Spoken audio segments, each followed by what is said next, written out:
Halo, selamat sore Om Rizky. Hey. Saya pengen ngobrol santai, boleh? Boleh. Beliau adalah wakil sekretaris jenderal, salah satu wakil sekretaris jenderal Partai Berkarya. Ya. Tapi khusus untuk kali ini saya akan bicara, lo tuh kawan gua, bos. Oke. Nah, Siap. sekarang kawan lo ini nih, gue lagi ikuti tahapan verifikasi administrasi untuk DPD RI Jawa Barat. Ada nggak tips-tipsnya dari lo buat gue? Independen ya. Independen. Setiap provinsi kan dikasih jatah 4 kursi ya. Ambil dari Jawa Barat kan? Ya. Jawa Barat.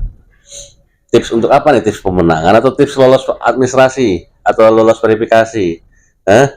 Sebetulnya yang paling dihadapi itu adalah verifikasi faktual. Pakai sampel Crash Morgan juga? Crash Morgan. Kalau data dukungan itu real, nggak perlu ada masalah. Oke, kalau data dukungan DPD real, tidak akan ada masalah. Tapi kan sebagaimana yang kita tahu nih, tanpa perlu kita sebutkan, pasti kan selalu banyak tuh yang tambal-tambal data dari mana gitu kan. Nah, sekarang ini kembali ke insting berburu nih. Kalau misalnya kita lihat film-film adventure gitu kan, untuk menjinakkan seekor ular atau menangkap belut, kita harus nangkap kepalanya supaya ekor itu ngikut. Itu aja sih sebenarnya. Oke, saya sudah paham. Pegang induknya, anak-anaknya ngikut.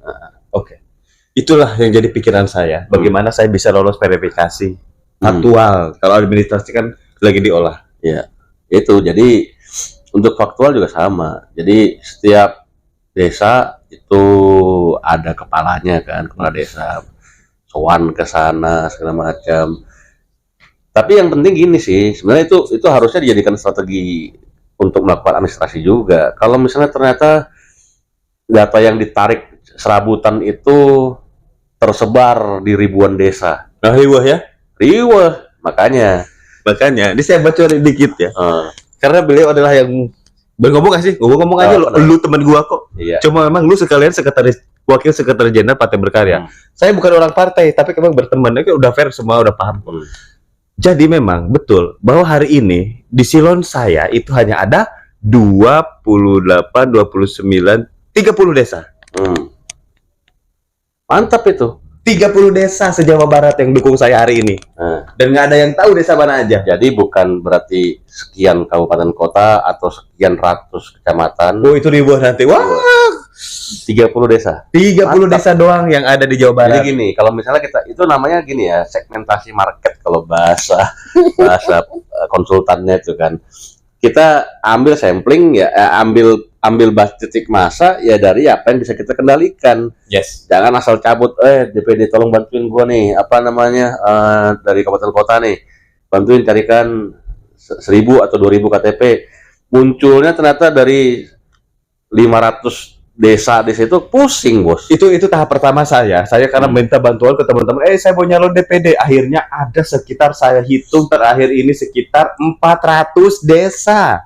Tuh. Nah, sekarang kan kalau misalnya kita sempitkan ke 20 atau 30 kan bisa kita pegang itu kan? 30 desa saja prioritas se-Jawa Barat yang. Nah, itu strategi. Karena apa? Faktual dinilai faktualitas. Ya. Ketika kita dihadapkan kenyataan bahwa jumlah dukungan kita tersebar di ratusan desa, ribuan desa, liar kalau bahasa orang Sunda. Sana sini liar. Nah, kalau sudah kita basisnya adalah desa, ya sudah 30 desa. 30 hari sosialisasi beres, 1 hari 1. Satu desa ya. Iya kan? Iya. Iya kan? Itulah yang terjadi sama silon saya hari ini. Betul itu sudah. Nah, itu kan makanya tadi saya bilang kalau strategi verifikasi, administrasi atau faktual itu ya tekniknya begitulah. Tapi yang paling penting itu kan strategi pemenangan. Strategi pemenangan. Karena hanya ada 4 kursi yang diperebutkan. 4 kursi diperebutkan hari ini itu ada berapa ya? Lebih dari 50 calon DPD Jabar. Memang Jabar keren. Pasti begitu. Nah, DPD-nya terbanyak 38 juta. Sekarang gimana memenangkan? Sama juga kantong suara juga jangan dipilih yang acak. Jadi kantong suara kan gini. Ada berapa DPT, lihat dulu, ada berapa DPT daftar pemilih tetap nih di Jawa Barat nih. Anggaplah ternyata misal kalimatnya 15 juta. Misal. Nah itu untuk bisa dapat satu suara dari DPD. Tingkat partisipasinya misalnya kan ini semua dapil DPRD provinsi itu kan ada, semuanya kan Ya. satu provinsi kan ini Satu kan? provinsi 27 kabupaten kota. 27 kabupaten kota. Nah, jumlah DPT di Provinsi Jawa Barat 33 juta. Itu 2019, sekarang udah 38 juta. 38 juta sekarang. Anggaplah kita ambil naik 40 biar gampang ngomongnya. 40 juta. Tingkat partisipasi anggaplah 75%, 80%, 80% lah. Berarti ada 32 juta suara. 30 juta orang yang akan memilih. Nah, dari 32 juta itu akan memilih satu dari 50 kandidat DPD independen kan? Nah, supaya kita bisa dapat ranking, kita ambil rata-rata dulu. 38 kembali 32 itu ya. Anggaplah 30 lah. Dibagi 50 kandidat. Berarti kalau di rata-rata 30 juta 600.000. Ya kan? 600.000 suara. Nah, itu kalau dibagi rata. Ya kan? Bisa di rata-rata pun bagus, tapi ingat ini hanya ada 4 kursi. Ya kan? Berarti kalau misalnya mau diambil harus di atas rata-rata. 600.000, taruhlah kalikan 4 aja sudah. Gimana bisa mengumpulkan 2,4 juta suara memilih Elhanda Karya? Duduk sudah itu. Nah, problem 2,4 juta dari mana? Ya kan? Nah, itulah kembali strategi yang sama dengan verifikasi administrasi dan faktual tadi. Pegang kepala, Bos. Pegang kepala ya. Pegang kepala. 24 juta itu kalau kita ambil nih, setiap komunitas 100.000 punya 100.000 anggota, entah itu koperasi, kelompok tani, terus asosiasi, ya kan, masing-masing anggaplah MLM misalnya, nah 100.000, berarti kalau kita perlu 2,4 juta suara, itu berarti berapa itu?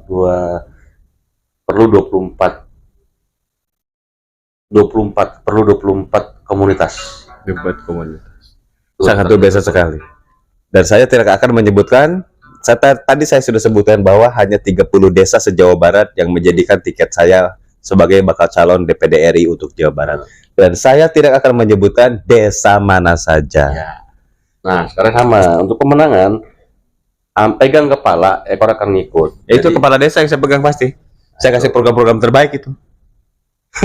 2.400.000 dibagi 100.000. Nah, kalaupun perkumpulan ya, kalau bisa mengumpulkan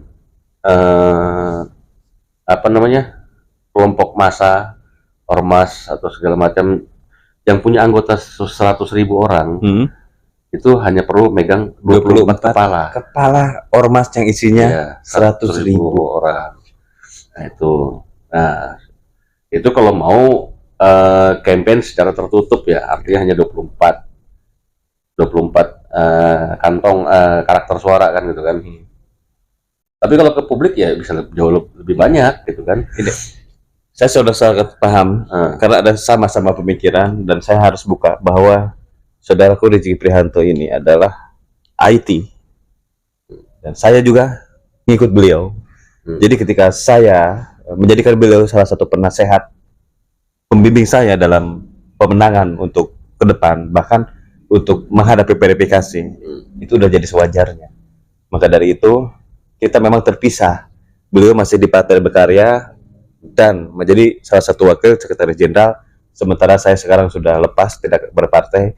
Namun bukan berarti saya tidak berkawan dengan orang-orang partai. Buktinya saya welcome banget diterima oleh DPP Partai Berkarya, oleh Sekjen tadi. Dan saya harap juga buat teman-teman yang hari ini sudah tidak berpartai, tetap jaga komunikasi. Dan khusus yang ada di Jawa Barat nih Om, mungkin pesan-pesannya silakan. Pesan-pesan ke lu dulu nih sebagai calon, kan belum selesai nih ngomong gua. Lu kayak mau pergi aja nih. Gua udah tahu lu mau ngomong apa. Jadi gini, pemenangan ini juga trik. Saya kesejahteraan nasional. Nah, komisi apa?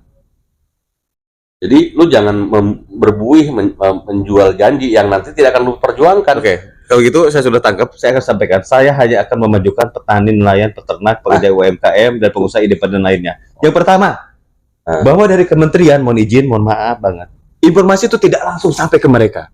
Buktinya apa? yang mendapatkan bantuan itu di sana dapat, sini nggak dapat apa-apa nih. Mau bangun jalan aja susah sebuah desa itu di Sukabumi Selatan. Coba sekarang gini, itu nantinya lu bongkar. Iya, bocor ya, nggak apa-apa dibocor dikit. Apa itu nantinya lu bongkar. Tapi yang jelas ketika lu punya tujuan lu di komisi tertentu yang akan tadi menggawangi kepentingan petani nelayan. Nah itu jadi lu jangan ketika sudah lu menentukan market share lu begitu, bukan market share sih, segmentasi perjuangan lu ke situ, lu datangin market share yang kompatibel dengan itu. Ketika lu bicara saya akan memperjuangkan pertanian, lu nggak perlu untuk melakukan kampanye di kelompok misalnya ojek online atau kelompok klub-klub motor gede. Itu bukan segmentasi lu. Gitu kan? Segmented. Iya. Memang bisa saja dari kelompok-kelompok itu juga ada simpati gua senang nih sama perjuangannya Elhan nih. Sini-sini mungkin dia akan menjadi, tapi fokus lu merumuskan gagasan, fokus lu memberikan master plan tadi, janji yang sudah ditingkatkan lebih serius ya. Jadi master plan itu. Nah, itu fokus lu yang apa akan lu perjuangkan. Saya paham. Ya kan? Itu aja. Dan itu mudah-mudahan masyarakat yang ada di zona yang akan lu coba wakili nanti di Senayan bisa punya harapan lebih baik lagi ke depan ketika lu yang perjuangkan. Gitu. Terima kasih banyak atas waktunya, Om. Terima kasih banyak dan tolong bimbing saya, jaga saya secara poin ketiga tadi, magic. Spiritual. Dan saya sebagai closing statement, saya mau doa hari ini saya sudah sah sebagai bakal calon DPD RI untuk Jawa Barat 2024. Pendaftarannya nanti tanggal 1 sampai tanggal 14 Mei jika saya lolos tahapan verifikasi administrasi, lalu tahapan verifikasi faktual yang diselenggarakan oleh KPU Republik Indonesia. Mohon doa. Dan untuk yang bisa mengenal saya lebih banyak lagi, lebih tahu siapa saya lagi, silakan cari nama saya di Google, Mulyadi Elhan Zakaria. Thank you banyak.